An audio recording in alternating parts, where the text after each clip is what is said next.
All right, welcome into episode 64 of the Avetts and Beyond. My name's Todd Emanuele. Very special guest joining me today. I have been bugging this guy for over a year to come on the show, and he just told me off the air he finally ran out of excuses, so he had to come on. And he's a fellow Yankee fan, so that's all good too. Garrett Morlan is here. Garrett, thank you so much for coming on. My pleasure. I'm stoked to be here. Are you really? Are you just telling me that? No, this is great. I mean, this community and everything's been so special to me, and It's so awesome, right? it is incredible. I mean, of all the bands that I've seen and followed and loved over the years, this one has a really special community, and that's something I don't take for granted. So very happy to be here and chat with you. So And people are excited for it too, because you are a certified celebrity in the Avid universe because of the posters that you have done over the years. And how many have you done altogether? Do you know, just for the Avids? Or I should have asked you that beforehand. So yeah, I you could have should, I counted. should at this point I should have tallied them up, but I'm gonna say 15, Wow. Okay. maybe more. I don't, you know, I've done some stuff for Scott specifically that was, not related to the Avett brothers themselves, but, you know, and then I did a couple things during the pandemic. We can talk about that as well. But I'm wearing your shirt right now. I wore oh, it nice. special for you tonight. Oh, yeah. The There you home go. tour 2020 shirt. Nice. I got my New Year's Eve shirt on, Oh so yeah, there you go. I'll That, represent that it. you designed. That I designed. So And now that's an interesting story because I remember talking to you about this. That kind of like happened at the last second, right? That whole thing. Can you tell us about that at all? yeah, I mean, I just got an email one day and they're like, "Hey, do you want to do a New Year's Eve shirt or merch design or something?" And I was like, "Yeah, absolutely, always." And they're like, "We, New Year's Eve's coming coming up." So How long did you have? Wasn't it like a couple weeks or something like that? yeah, I may have had a week or two to do the whole thing, which for artists that's their day job. Right. It probably isn't a big deal, but for me, that's to devote the mental space to do these Sure. things and do it right because I care about it so much that it takes me a little bit because I do it after hours or early in Right, the sure. morning and before I do my day job.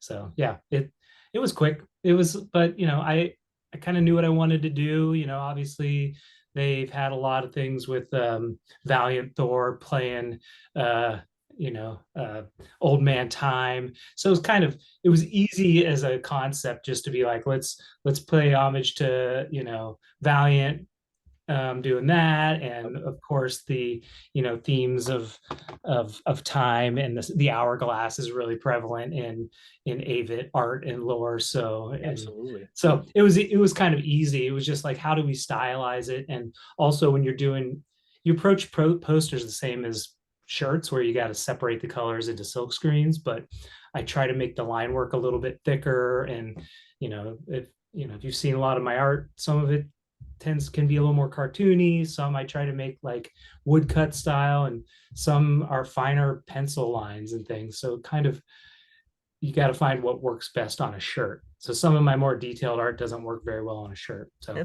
That's interesting. That's stuff people don't think about, you know. They see your drawings and they know your style and you instantly know it's your stuff, which I think is cool that it's recognizable as your style, you know. My yeah, best friend is an artist. He's a what do you call it? When you do it freelance. He's a freelance artist and he's worked for Marvel and all these other places and nice. stuff.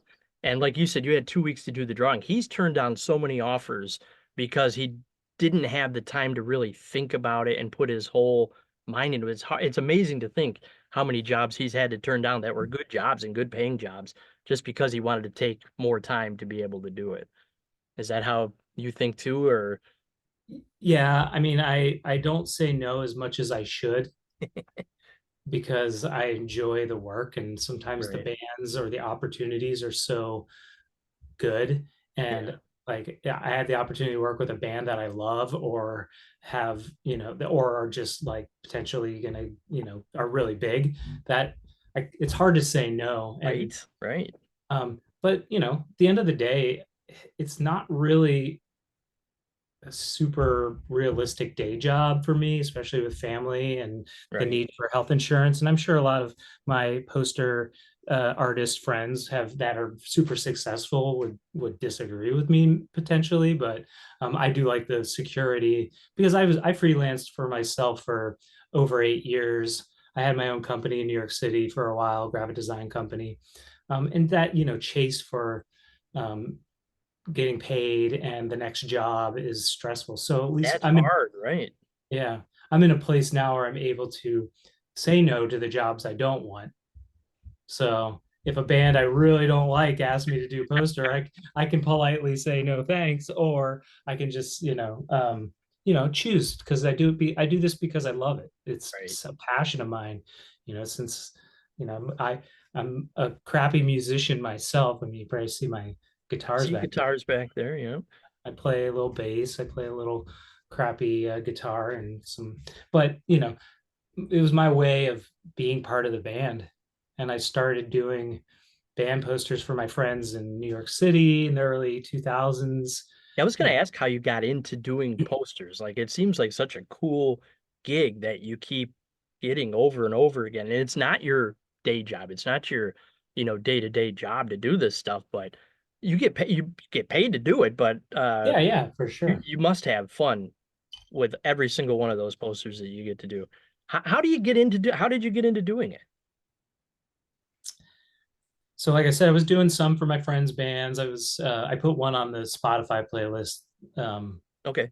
saying the band's called Dirty on Purpose, and they were some college friend of mine started a band in Williamsburg, Brooklyn before Williamsburg blew up in the mid '90s, and there's that early 2000s music scene in New York City was like LCD Sound System, um, A Place to Bury Strangers, Dirty on Purpose, Le Sauvage Fave. There was a bunch of like sort of indie rock bands that were blowing up in that early 2000s in New York City at the time.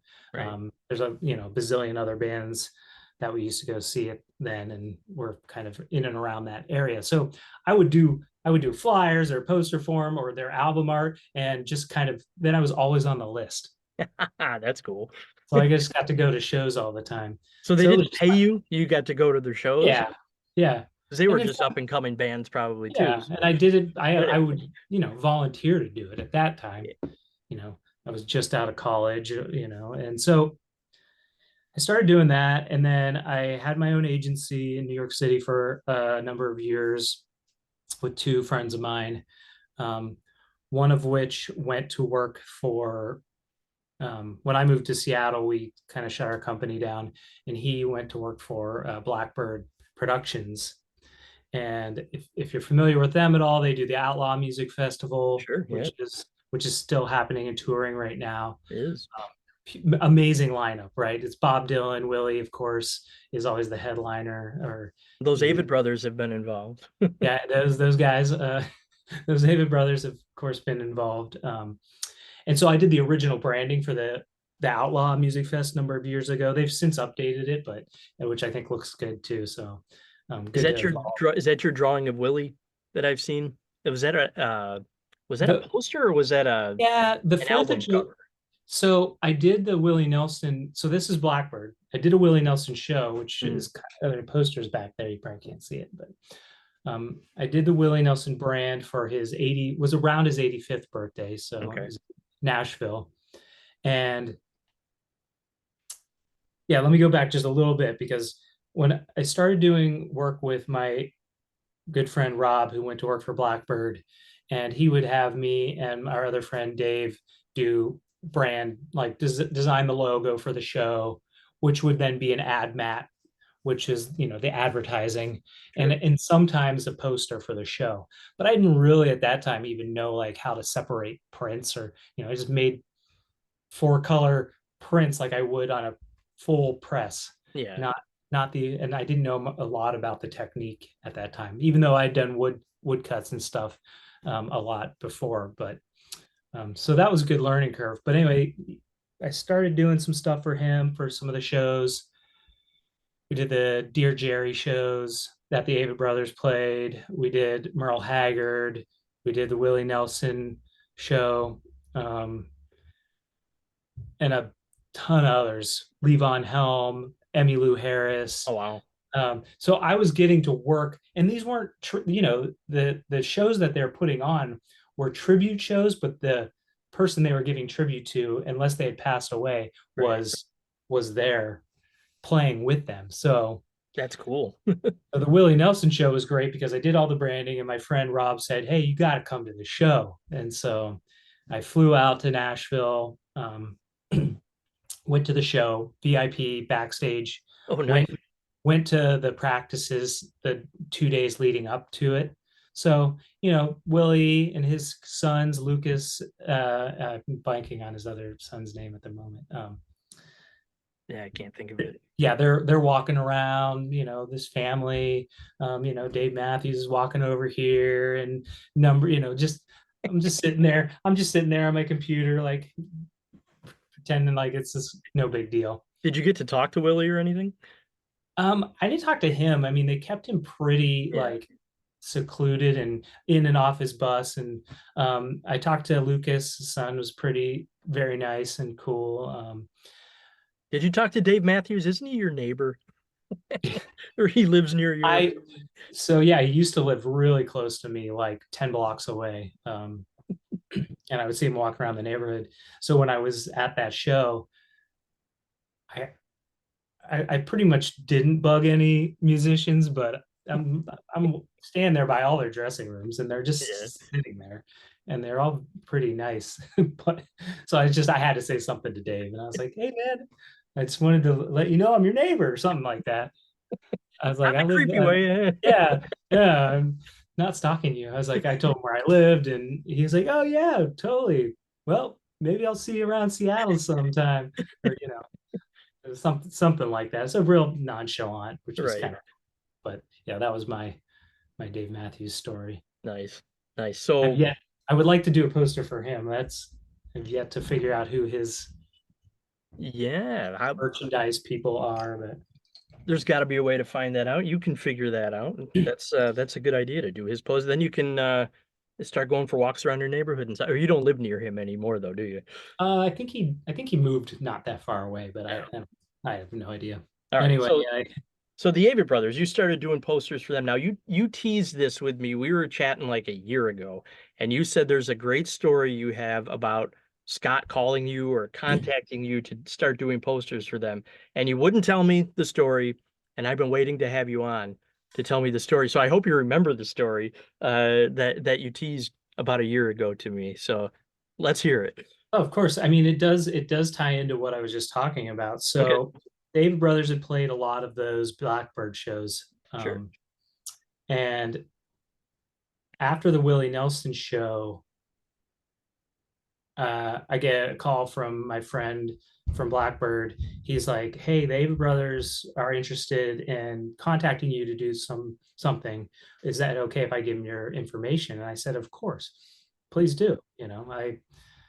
I was already an Ava Brothers fan, which was another story we can talk about too, as an aside, how I got into the Ava Brothers. But I would love to hear that. We can get to um, but the he uh yeah, so one day I'm sitting at my office here in Seattle at my day job, and I get a phone call, and I answer it, and this guy goes, "Hey Garrett, this is Scott Avett."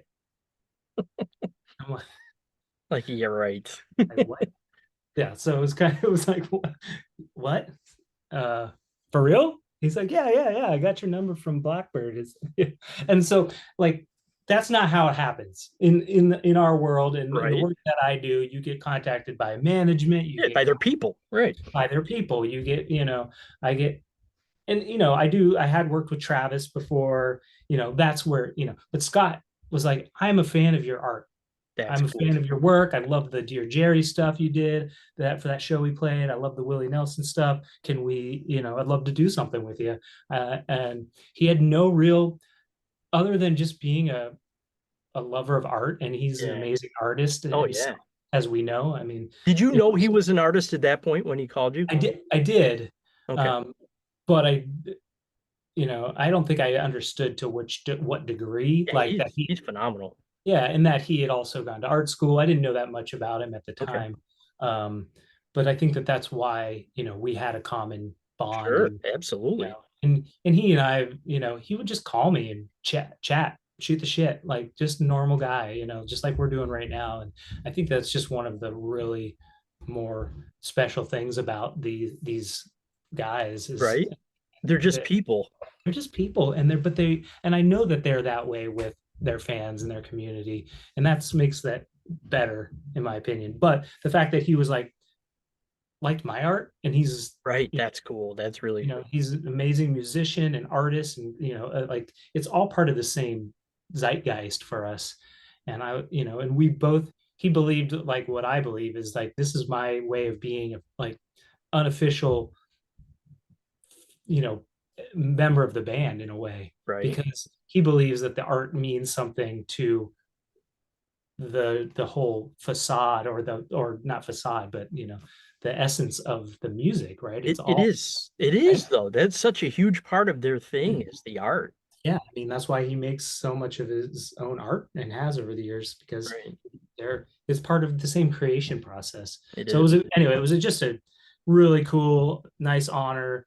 And we just, he was super humble, and he was like, I he's like, I don't know what it is right away, but let's talk. And I'm like, well, I would love to do gig posters. So if you want to, we can start there. I'll do some posters for the tour. And he's like, sure. And so he hooked me up with Travis, and then we did the logistics.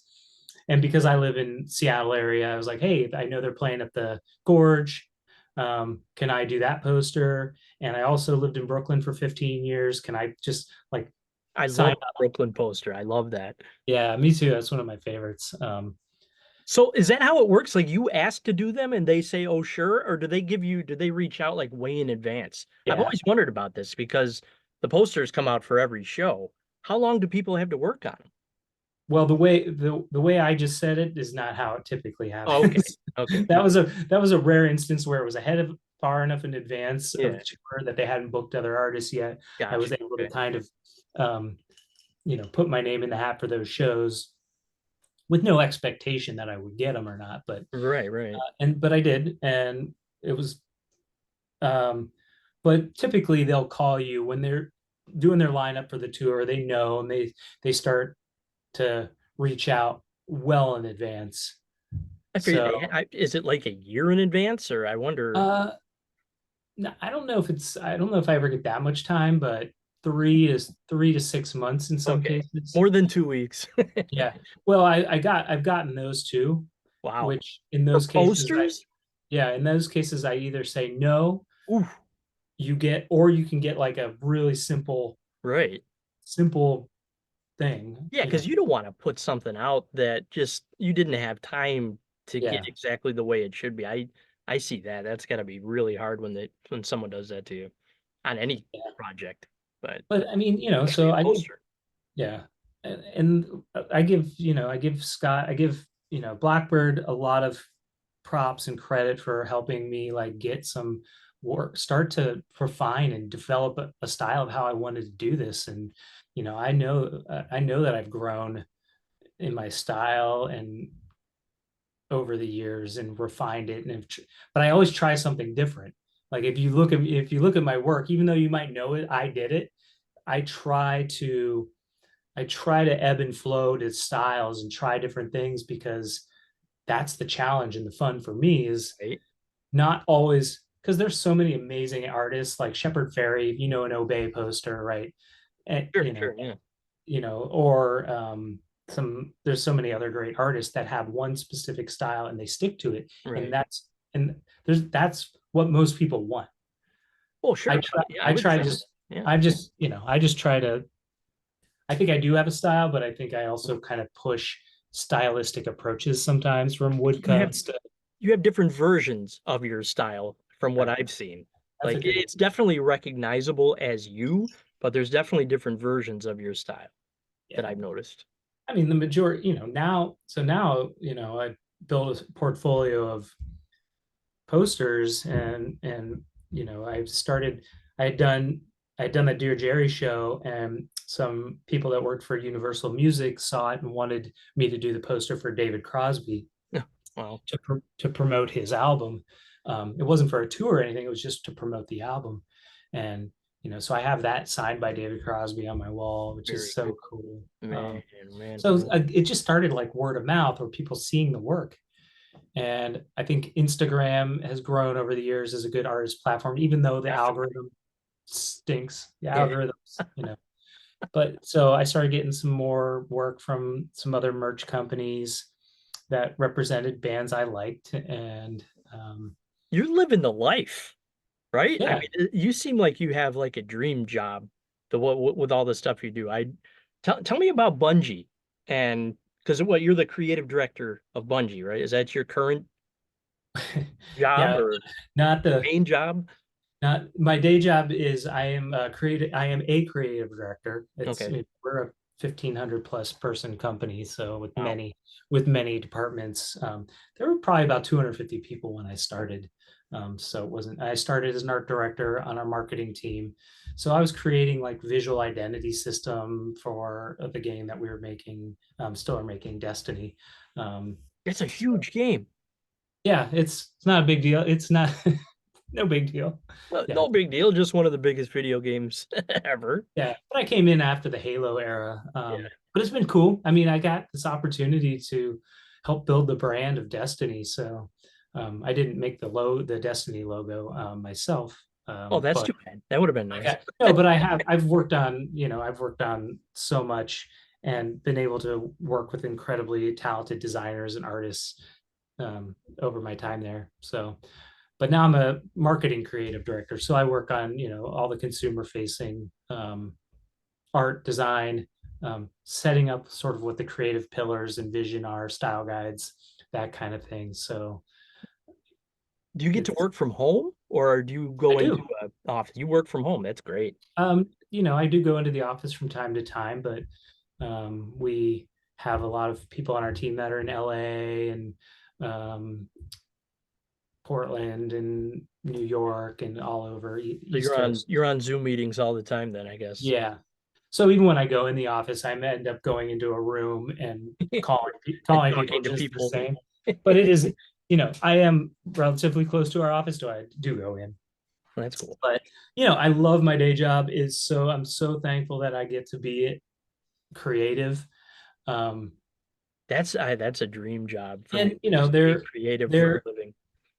yeah. I mean, you can't ask for anything better. I mean, and that's why I focused on graphic design in college, uh, in tandem with illustration because I mean, honestly, there was more money to be made in graphic design and art Right. direction in that path, where illustrators and photographers are just have been notoriously underpaid. And Yeah. I don't want to talk about AI art, but AI Oh, art is one that just like bad. artists, we're already barely getting paid as it is. Right. So when you start seeing big bands that have AI art in their merch Not, catalog, just not like cool. That's not cool. honestly, some of these bands pay like $500, and that's why artist proofs are so valuable to us artists because it's where we have the opportunity to make some okay money on this. Right. So when it's just AI, it's like anyway, that's a whole conversation I don't necessarily want to That's get another into, episode, right? but yeah, for sure. But like the I was glad, but I think because I studied graphic design and loved it so much and typography, it made me understand composition a lot better. And they kind of went hand in hand. And then I taught illustration for a couple of years at my alma mater in New York City, Pratt Institute, Very cool. which was cool as well. And I kind of love to be able to like say, hey, if you're a graphic design student and you're taking my class because you have to, I'm going to teach you things that work both ways because it will help you. Right. I know you took the time to talk to my daughter's boyfriend last year, who's a college student for graphic design, Oh yeah, and yeah. he was so thankful for that. Like he said he learned a lot from you in the whatever. You spent like an hour with him, which blew my mind. But you just like working with kids and working with people that are in the same field as you and trying to help them, right? Yeah, and I mean that's a lot of what I do in my day job too. Is I'm an art director. I'm a creative director. Like Right. part of it is nurturing and mentoring talent to grow. Like I've been there myself, and I had people that I looked up to, and I from professors to you know mentors in art school and beyond, like people that I learned so much from, and that it takes a lot to get, or it takes a very little to offer that, and to mentor in a constructive way and bring the best out of people. It's fun to do that. And That's great that you do that for people. Because you got a lot of good knowledge up there to give to to younger people that are trying to come up and do the same type of thing. We have 10 minutes left. I told you this goes super fast. yeah, too fast. Yeah, it's too fast, but it's perfect for the length of my episodes. But when did you start really realizing that you were good at drawing things? Were you just a little boy? You had to be, right?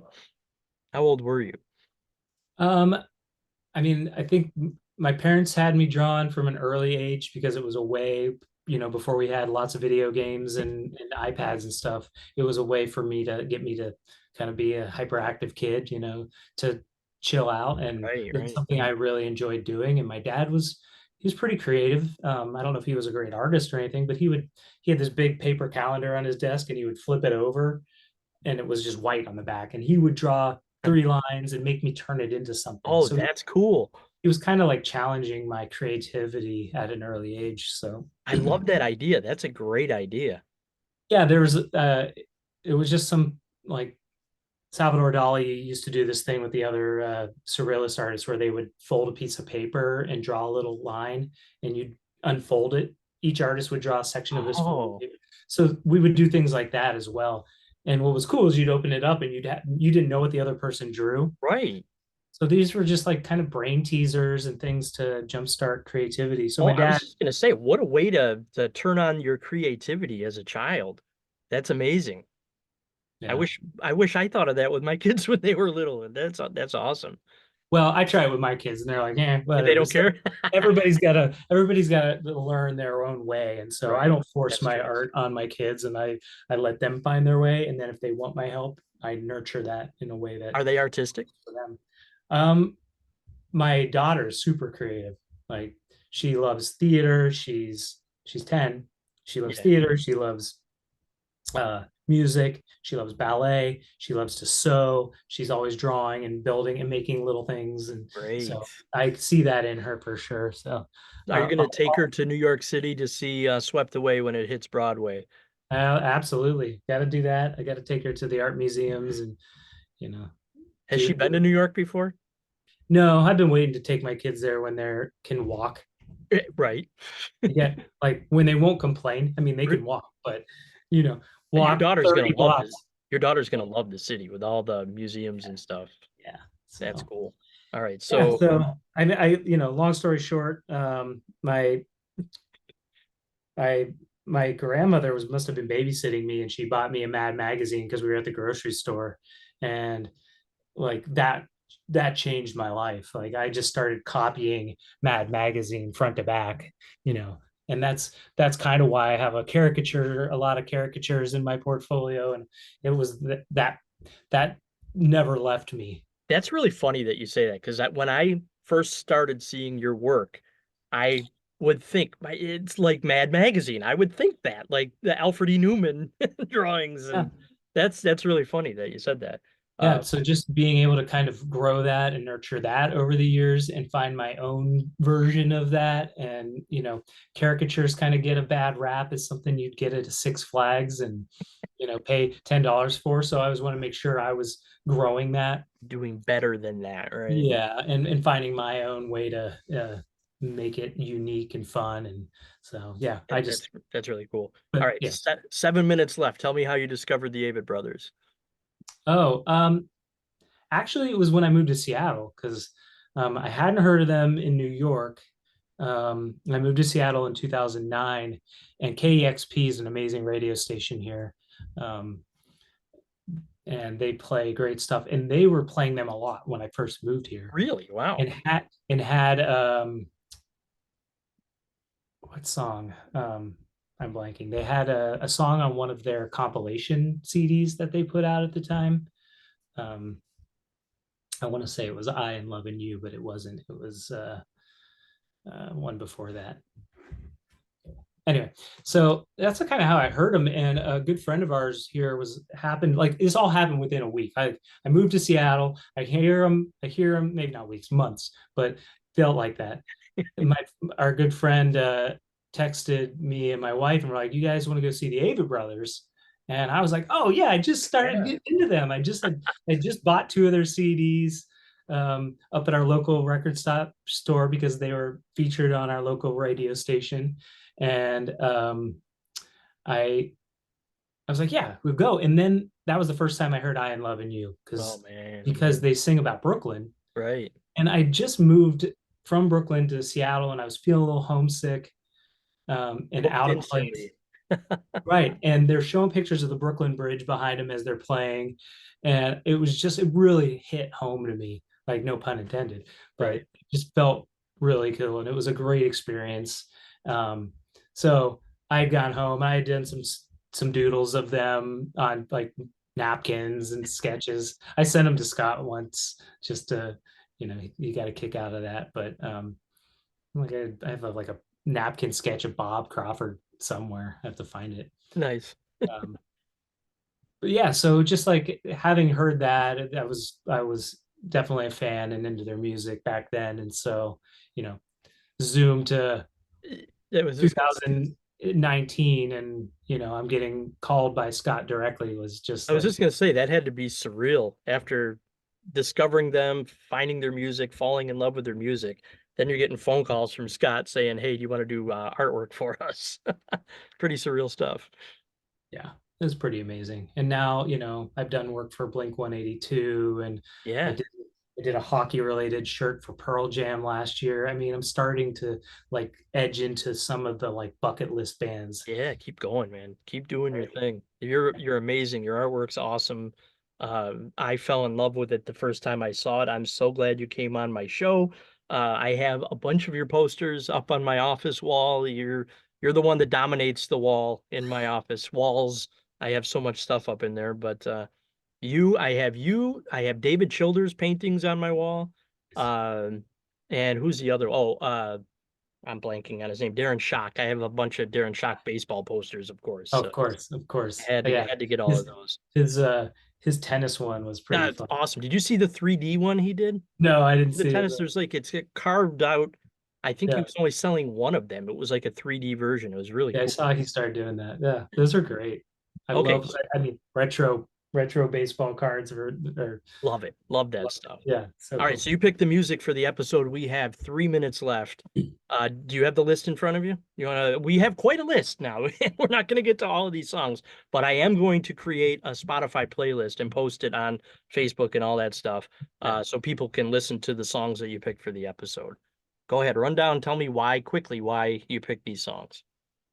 Okay, so I picked things that are kind of be my go-tos when I'm like Okay.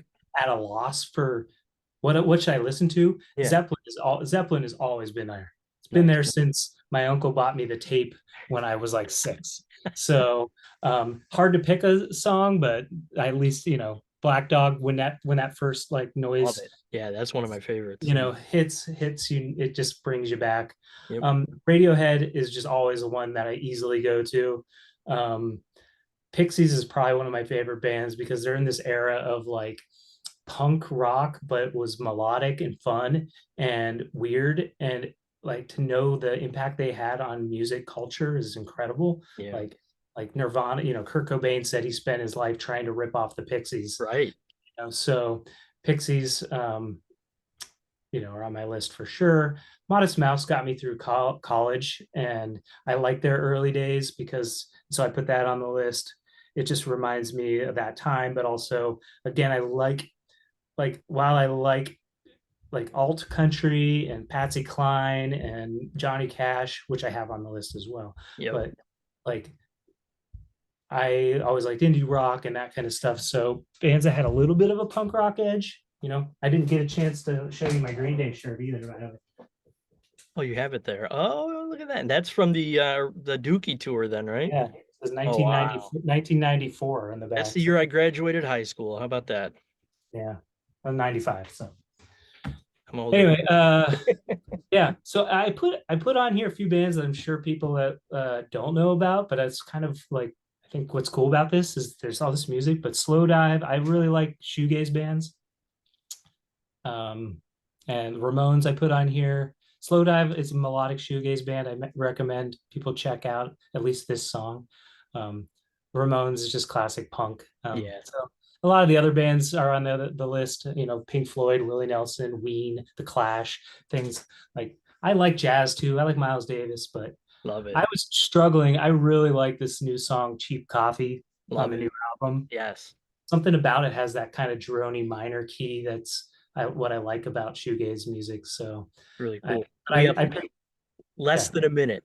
Okay. So I picked Satan Pulls the Strings Okay. because that song has funk, it has screaming, it has electronic, it's like it has just a little bit of everything. And I think that that song to me harnesses what they've been so good at. You know, when I was talking about doing that with my posters, trying to like they pull all their musical influences in a really cool way. So they get some of that folk, they get Love it. Love it. hard rock sometimes. It's pretty cool. This is So going to cut off any second. So, Garrett, thank you okay. so much for coming on. I really appreciate it. What's your website so people can go check it out? GarrettMorlan.com. That's easy. And all the Yeah. socials, the same thing. Just look for your name, right? Yeah, pretty much. All right, Garrett. Thank you so much, man. I appreciate it. And I'll talk to you down the road, okay?